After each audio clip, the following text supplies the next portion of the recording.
ଖୋଲମଖୋଲା ବୋଲୁଛି ଅପରାଧୀ, ଗିରଫ କରୁନାହିଁ ପୋଲିସ ବୋଲି ଅଭିଯୋଗ ହୋଇଛି।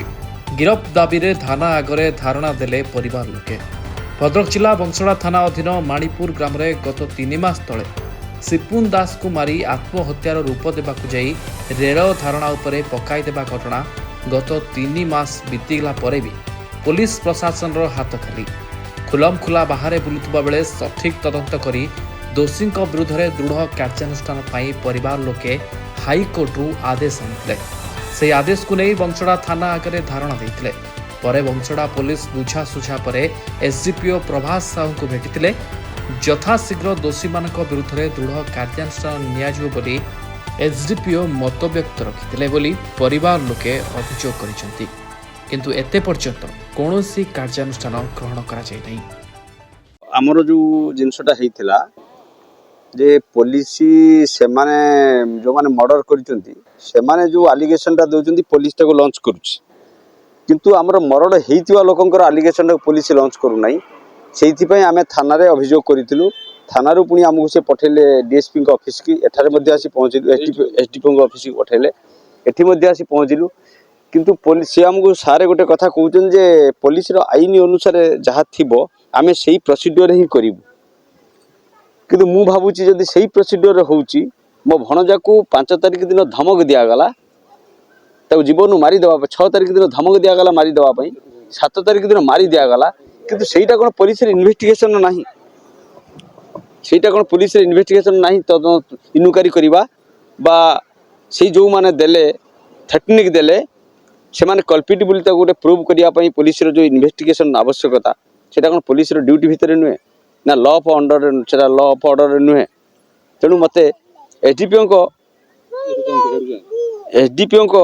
ଆଜିକାର ପ୍ରତିଶ୍ରୁତି ବିଷୟରେ ବହୁତ ସସ୍ପେନ୍ସ ଲାଗୁଛି ଯେ ସେ କହିଲେ ହଁ ମୁଁ ଇନଭେଷ୍ଟିଗେସନ କରିବି, କ'ଣ ସମୟ କହିବ ସେ କ'ଣ କରିବେ, ନହେଲେ ୟାର ପରବର୍ତ୍ତୀ ପଦକ୍ଷେପ ମୁଁ 7 ଦିନ ଭିତରେ ମୋ ସମ୍ପୂର୍ଣ୍ଣ ସପରିବାର ଆଣି ଆପଣମାନଙ୍କ ସମ୍ମୁଖରେ ଏଇଠାରେ ଆମରଣ ଅନଶନରେ ବସିବି। ୟା ବ୍ୟତୀତ ମୋର ବିକଳ୍ପ କିଛି ନାହିଁ। ମୁଁ ଚଗଲା ଦାସ ସିପୁନର ବାପା। କିନ୍ତୁ ମୁଁ ମୋ ପୁଅକୁ ଡାକି ଆଣିଲେ 4 ତାରିଖ ଫାଷ୍ଟ ହେଲା। 4 ତାରିଖ ଯେଉଁ ଯାହା ନାଁରେ ମୁଁ ଏଫଆଇଆର ଦେଇଛି, 4 ତାରିଖ ମଦ ପିଇକି ମୋ ପୁଅ ମୁହଁନି ହରିଜନ ଜାତି ମୁଁ 2 ଜାଗା ନେଇଛି, ଦୂର ନେଇଛି। ମୋ ପୁଅ ଟିକେ ମୋତେ ଥଣ୍ଡାରେ ମୁଁ ଆସେ ନା, ମୋ ପୁଅ ଆସେ ଜାଲ କତିକି। ଫାଷ୍ଟ 4 ତାରିଖ ତା ସାଙ୍ଗରେ ଝମିଲା କଲେ। ଏଇ ଯେଉଁ 4 ଜଣଙ୍କ ନାଁରେ ମୁଁ ଏଫଆଇଆର ଦେଇଛି। ସଡନ୍ ତାକୁ ଝମିଲା କରେ, ମୋ କତିକି ଫୋନ୍ କରେ, ମୁଁ ଆସେ ସେ ରାତିରେ ଉଠି ସାଙ୍ଗେ ସାଙ୍ଗେ ତାଙ୍କର ପଳେଇ ଯାଆନ୍ତି। 4 ତାରିଖ ଝମିଲା କରୁଛନ୍ତି, 5 ତାରିଖ ଝମିଲା କରୁଛନ୍ତି, 6 ତାରିଖ ଝମିଲା କରୁଛନ୍ତି। 7 ତାରିଖ ଦିନ ମୋ ପୁଅ ଜାଲ କତିକି ଆସିଛି, ତାକୁ ସ୍ୱତନ୍ତ୍ର ତା ବେକକୁ କାଟିକି ଟ୍ରେନ୍ ଲାଇନ୍ରେ ଶୋଇ। ଏଇ ଯେଉଁ ଏଫଆଇଆର କାରି 4 ଜଣଙ୍କ ନାଁରେ ମୁଁ ଏଫଆଇଆର ଦେଇଛି, ଏପର୍ଯ୍ୟନ୍ତ ମୋ ପୁଅର 90 ଦିନ ହେଇଗଲା, ସେ ଏପର୍ଯ୍ୟନ୍ତ ତାକୁ ଉଠେଇଲେ। ରଞ୍ଜନ ବଳ, ଅରୁଣ ଜେନା, କୁତ ମାଝୀ ଆଉ ଗୋଟେ କୁନି ରାୟ, ସିଏ ଆରେଷ୍ଟିଂ ଯାଉ କରୁଛନ୍ତି ପିଣ୍ଟୁ ବିଶୁ 2 ଭାଇ, ପପନ ନାଗ। କିନ୍ତୁ ପ୍ରଥମ ଡାକିଆ ଲୋକ ହେଉଛି ପପନ ନାଗ।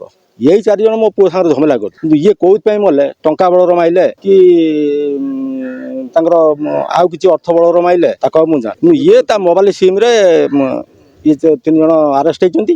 ଏଫଆଇଆର କାରି ଏପର୍ଯ୍ୟନ୍ତ ମୋ ପୁଅ ସାଙ୍ଗରେ ଝମେଲା କରିଥିଲେ 6 ତାରିଖ ପର୍ଯ୍ୟନ୍ତ। 7 ତାରିଖ ଦିନ ପୁଅ ମରୁଛି, କିନ୍ତୁ ତାଙ୍କୁ ଏପର୍ଯ୍ୟନ୍ତ ସେ ଉଠେଇ ନାହାନ୍ତି। ମୁଁ ନିଜେ ଯାକୁ ଆଖିରେ ଦେଖି ଏଫଆଇଆର ଆଜି ଦାବି କରୁଛି, ଇଏ ଏଫଆଇଆର କାରି ଉଠାଉ।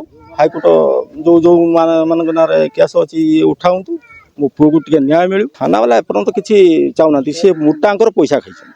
ଏଇ ଆମେ ତ ଜଷ୍ଟ ଆସିକି ଗେଟ୍ ପାଖରେ ଅଛୁ, ସେ ତାଲା ପକେଇ ଦେଉ, କୌଣସି ପରେ ଆମକୁ ଛାଡ଼ି ଦେଉନାହାନ୍ତି। ମୋ ଉପରେ ମିଛ ଆଳପ କେସ୍ ଦେଇକି ମୋ ବୋଉ ଗୋଟେ ଏଫଆଇଆର ଆଣିଦେଲା। ମୋ ବୋଉକୁ ଘୁଷରା ମୁଷରା କଲେ, ସିଏ ଗୋଟେ ଏଫଆଇଆର ଆଣିଦେଲା, ତା ଏଫଆଇଆରକୁ ଖୁମ୍ପାଡ଼ି ଦେଲେ। ଏଫଆଇଆର ରଖିଲେ କିନ୍ତୁ ତାକୁ ପେଲେଇ କାଟିଦେଲେ। ସିପୁନର ମା ଗୋଟେ ଏଫଆଇଆର ଫାଣ୍ଡିକି ନେଇକି ଗଲା, କିନ୍ତୁ ତା ଏଫଆଇଆର ରଖିଲେ, ତାକୁ ପେଲେଇ କାଟିଦେଲେ। ମୋ ଘରୁ ରେଡ୍ କରି ଆଣିକି ମୋ ଗାଡ଼ିରୁ ବ୍ୟାଟାରୀ ଆଣିକି 3 ମାସ ପୁଲିସ ରଖି 3 ମାସ ପରେ ସେ ଫେରେଇଲେ। ମୋ ପିକଅପ୍ରୁ ଜୁଅର ଜୁଲୁମ ମୋ 80-90 ବର୍ଷର ବୋଉକୁ ଧକ୍କା ମାରିକି ମୋ ପିକଅପ୍ରୁ ଜୁଅର ଜୁଲୁମ ଗାଡ଼ି ବ୍ୟାଟାରୀ କାଟିକି ଦେଲେ।